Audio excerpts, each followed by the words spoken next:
Stephen Covey once said that there are two ways to see human interaction: with a scarcity mindset or an abundance mindset. With a scarcity mindset, you start out on the belief that there are not enough resources out there.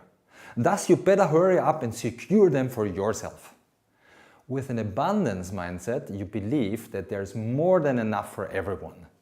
On this basis, you can work on a real win-win result. Resources have different values for different people. But as we already developed a deep understanding of the interests of our conversation partner, we now can brainstorm ideas together which help us to satisfy the needs and interests of both of us. This is about creativity now. Usually ideas flow freely if you separate the evaluation from the collection.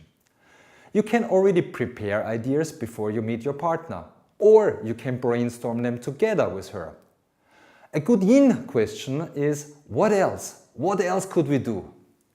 Visualize these solution options. Afterwards, you can prioritize, for example, the top 3 ideas by underlining those which you and your partner like most. In most cases, we will have achieved firm commitment. But what happens if the other side is not playing along and thinks he can impose a solution on you? For those cases, I recommend going into conscious escalation. Some people are afraid of confronting others, and they rather give in. But sadly, this often leads to the consequence that they are getting exploited. Others escalate too quickly and harshly and ruin the relationship.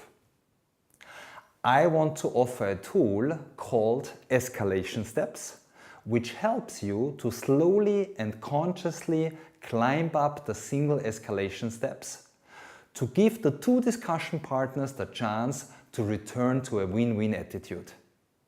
There's no guarantee that it will always work, but it increases the probability. Let's look at the single steps.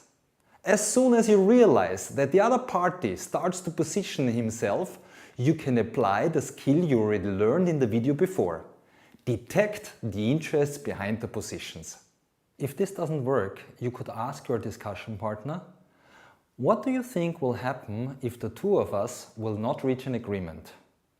Well, maybe our bosses will take care? Would that be good for us?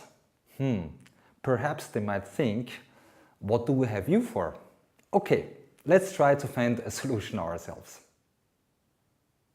As soon as you see the smallest sign of returning to a reasonable discussion culture, you should try to go into de-escalation mode immediately.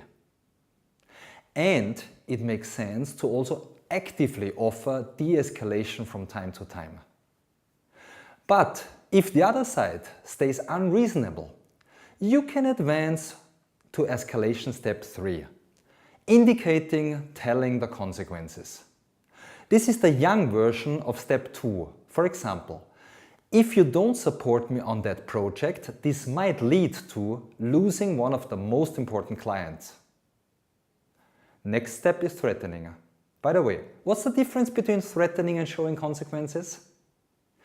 Threatening is always a self-obligation. I give you an example. We are living in a 120 years old house in the center of Vienna. If I tell our landlord, if you don't renovate this house, then we will move out. This is a self-obligation, and in my case even a pretty stupid one. The landlord could gladly take the offer and rent the apartment out for a much higher price.